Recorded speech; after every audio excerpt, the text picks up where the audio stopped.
Hey guys, Zom Fox here, and today we're going to be looking at an article that James Larsen put out a few days ago about the UFL season ticket struggles, as so far the sales have been pretty lackluster, and even that's kind of underplaying how bad they've been. So we're going to be looking at this. Before getting to that, I do have two community posts up currently. One of them is for the 1,000 subscriber giveaway, so make sure you go to there to go get entered in the giveaway. And then I have another one about the Q&A that we're going to do on Saturday. If you have any questions for me, put them there or down here in the comments about pretty much anything. So without further ado, let's get started with the article itself, which is the one that you're seeing on thumbnail, UFL searching for answers amidst off-season struggles. Now, this isn't the whole thing, but these are some of the most important points about the ticket sale troubles. Essentially, earlier last week, we had seen a lot of higher-ups end up being parted ways with the organization of the UFL. Jason Ganella and Matt Cords, two of the higher-up ticket guys, end up getting gone. And then we saw some other people doing stuff. Burt Campbell's currently head of it and stuff like that. We saw a lot of big moves. A lot of people reported on it. And then there are multiple league sources telling Pro Football Newsroom that the current attendance for 2025 is not looking good. Now, this is based on season attendance, right? Season tickets, not actual basic attendance. As for the season ticket stuff, they have not moved the way they expected it to be, especially considering the fact this was a priority, was getting people in the seats. So, after November, December, which had a couple of the worst months according to the source and all that, they hoped the schedule would fix things. It really didn't. When you look at it, the best way to view it is how Larson put it at the end of that paragraph. Birmingham is in the top 3 cities when it comes to renewals, and they're under a 40% renewal rate. So is St. Louis. That means that if you had 100 people with season tickets, of course there are more than that, but make it simple, if you had 100 people with season tickets, that means that less than 40 of them are renewing it. That's bad. That's really bad, okay? Especially because if you were saying that this is if there were 3,000 season ticket holders, right? You're talking about a huge loss there, because that's 400 for each one. That's less than 1,200 people, meaning you might be under 1,000 people renewing, depending on how bad your numbers are. That's not good. And there's a lot of reasons for that, which we'll get to later. Now, in terms of some of the other stuff that's on the right here, the statement doesn't seem very accurate about them actually putting in effort getting people in the cities. They didn't go into the communities to the level of 2020 or 2023 in the XFL. That also needs to say the USFL, which we'll get later about 2023's USFL, how much better they were at a lot of these things. Another dilemma the league faced was with the fact that tickets will be cheaper when the games get closer. This is a huge point I'm going to talk about later. There's a lot in this article, and that one is a big one, the tickets being cheaper. If you remember how it worked last year, you'll know exactly what I'm kind of getting at, or what I will get to later. And then single game tickets are going on sale. The only issue is that the day this is being posted, they were on sale last year. Now you have to wait another 3 days. So you put the schedule out earlier and got the tickets out later. Nice job. You know what I mean? The point of the offseason after the merger was supposed to enhance the league's ability to get tickets out sooner, and they didn't. Because it was actually the 22nd. It's just, yikes. You know what I mean? There's no way you should be a week behind, essentially a week behind what you were last year when you got the schedule out a full month earlier.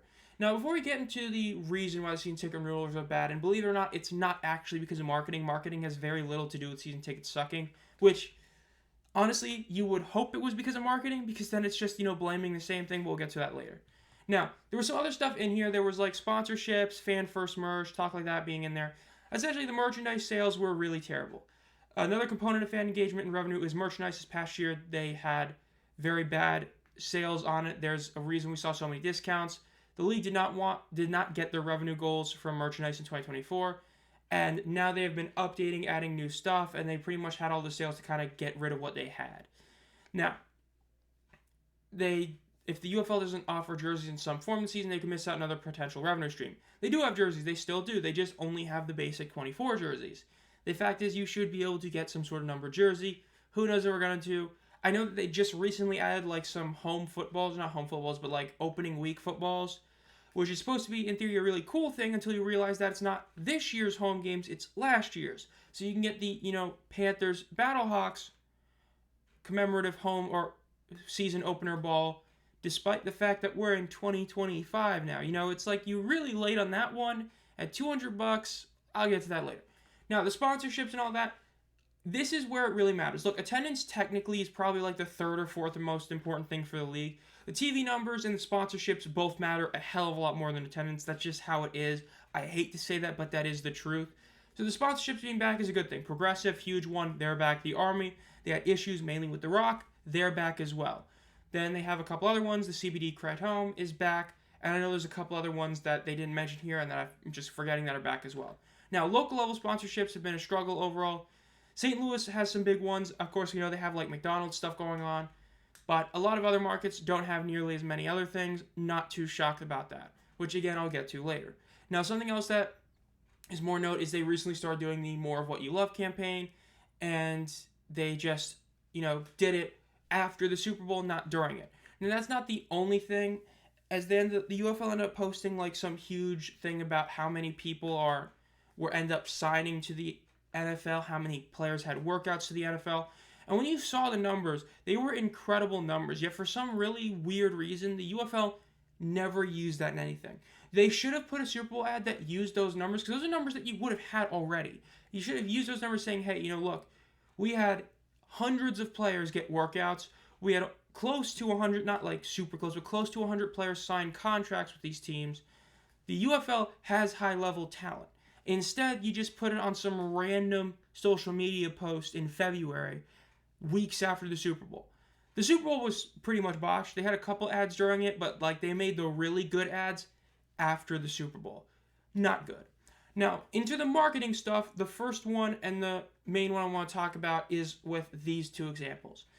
These are two examples of marketing that is not directly to the UFL's merchandise, but to secondary merchandise. The Upper Deck situation. Upper Deck EPAC had their UFL set come out in mid-November. The UFL never publicly acknowledged it till December. And they still have not acknowledged all the game news stuff that is on Collectibles Exchange, which, again, that was months ago. They have not said anything about that either, and they're partners with that. And I mean, even that itself was supposed to be a UFL collection, and it's basically an XFL collection with some USFL and UFL stuff in it. The fact that the UFL has not made any mention of that is a big deal. Now, part of it might be because they want to get the merch sales more than those kind of sales, the memorabilia sales, because as I've talked about before, despite what some people online will make you believe, the stuff on that site is incredibly cheap. Helmets, not as much. But the fact you can get like game-worn jerseys for like less than $100 more than the ones you can get in the UFL shop, despite being higher quality and game-worn jerseys, is insane. The footballs. Some of those game-worn footballs or game-used footballs are literally $25 more than the ones on the UFL site. Again, not even a comparison which one is better. So maybe it's something like that. I don't know. I think they overall botched that. Now, in terms of the season ticket numbers being bad, and as you can see, we're going to be kind of talking about this in a different way since there's nothing else on screen. The UFL biggest reason why the season ticket numbers are down is because they really pissed off their season ticket holders last year. For those of you who either weren't here last year and joined the channel and joined the UFL for this season, or those who just forgot. Last year during the season, especially in the back half, they ended up doing a lot of these special deals to try and get butts in the seats. Now, I'm not going to sit here and say I didn't support those. I do like the idea of them. They are needed. You need to get people in the seats any way possible. The issue is, however, you did it in a way that pissed off your season ticket holders. You weren't giving them discounts. You weren't giving them benefits like the free sweatshirts, free hats, free spatulas, all those kind of things that the UFL ended up doing this past season. You didn't give them that because they already had their tickets. They were already counted in the seats. A huge reason season ticket members are such a big deal is because the announced attendance number is able to have a guaranteed floor when you have season ticket holders.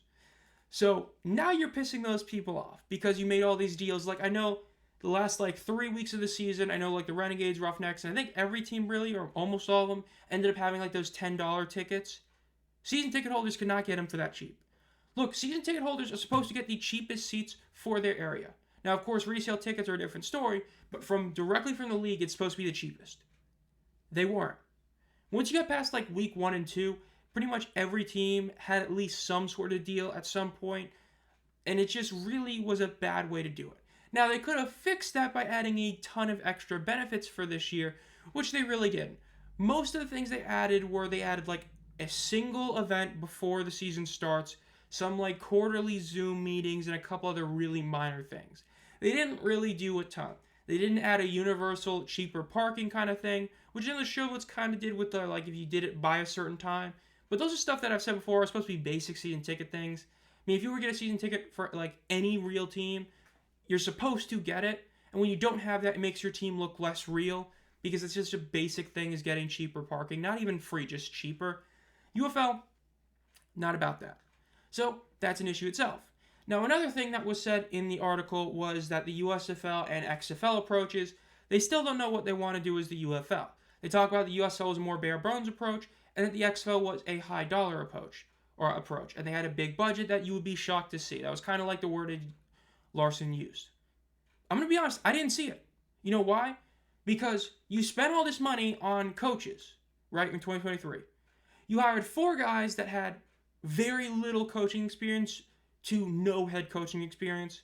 Terrell Buckley, Hines Ward, Rod Woodson, Anthony Beck. 3 of those guys predictably missed the playoffs and were 3 of the worst teams in the league. The one that didn't finish as a bottom feeder still missed the playoffs that year in Anthony Beck, and the jury's still out on him. The fact is he has had arguably the most talented roster in the 2023 XFL and 2024 UFL and has won this many playoff games. So even he still has a question mark about him. So you spent money on coaches and half of them weren't, or 3 of them legit weren't good and one of them was arguably not good. You spent money on quarterbacks. The guy you spent the most money on, Brett Hundley, was like the 3rd best quarterback on his own team. And most importantly, you only had one team based in their home city. Look, I feel like a lot of people forget this. The 2023 USFL is the only ultra-modern spring football league and season, is the better way to put it, to have more than one team based in their home city. The Showboats were based in Memphis, the Panthers were based in Michigan, Stallions were based in Birmingham.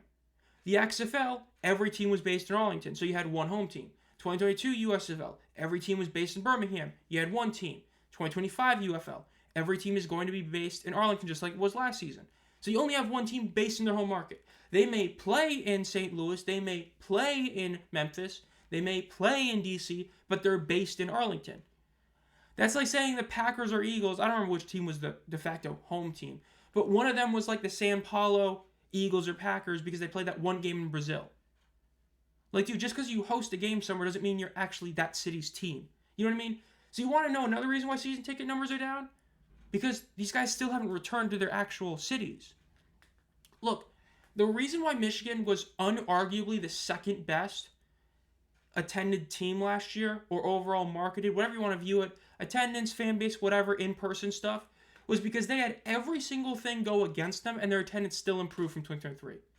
Their ticket prices went up. UFL ticket prices were like XFL prices, which was higher than the USFL. So tickets went up.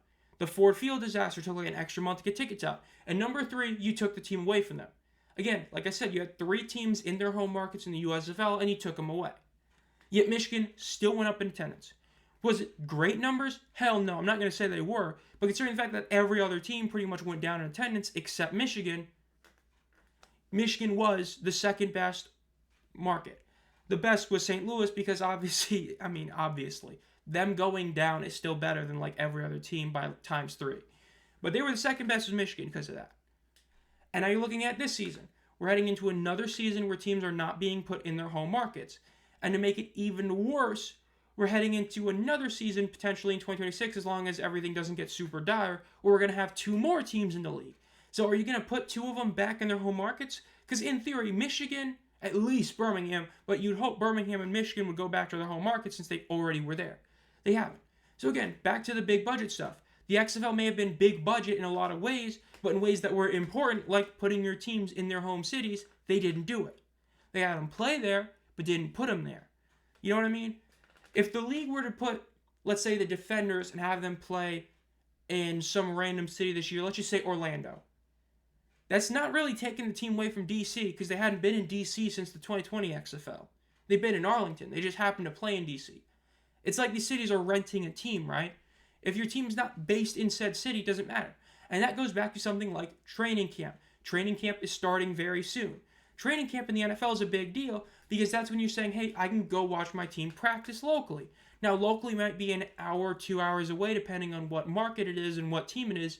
But again, as I said before, within 3 hours is reasonable drive time.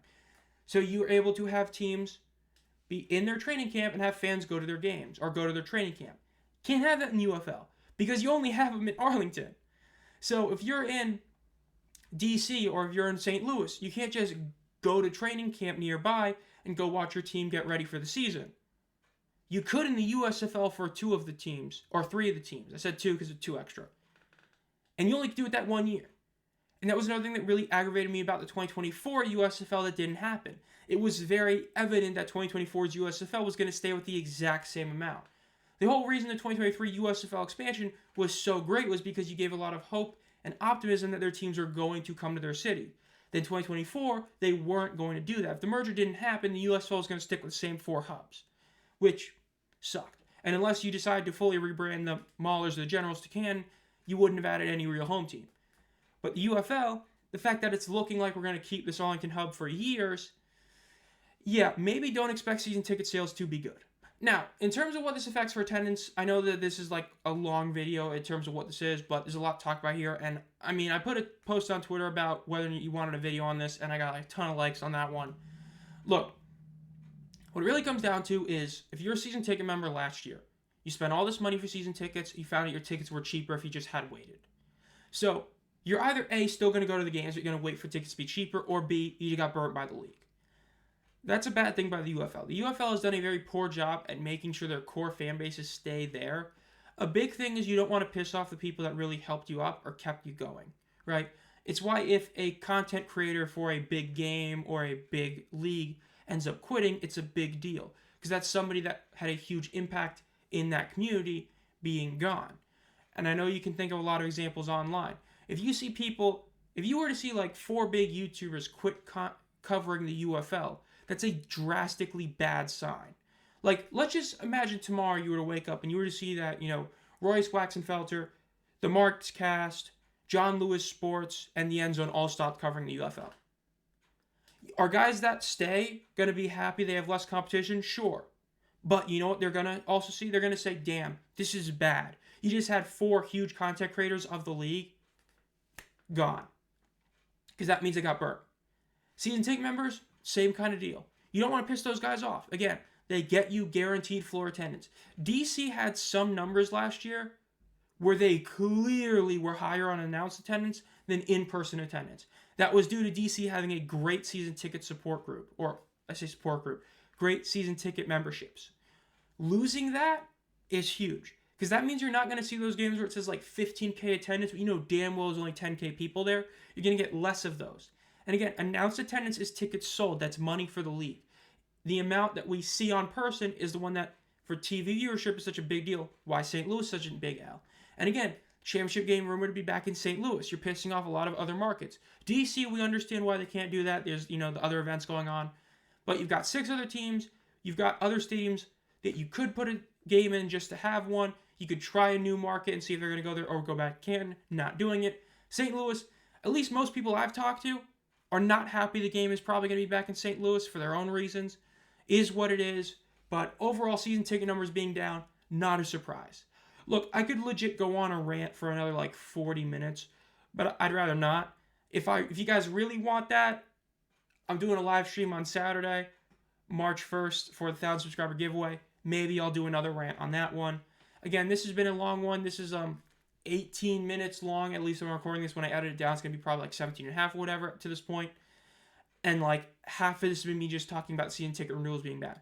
Again, this isn't even marketing. Marketing is not affecting the season ticket numbers. Because the season ticket marketing has been pretty much the same as it was last year. So whatever you did last year, you did this year. If anything, you did a little bit more this year because you got stuff out earlier. You got new benefits out. If anything, it was better this year. The issue, again, that's just season ticket membership, not like marketing as a whole.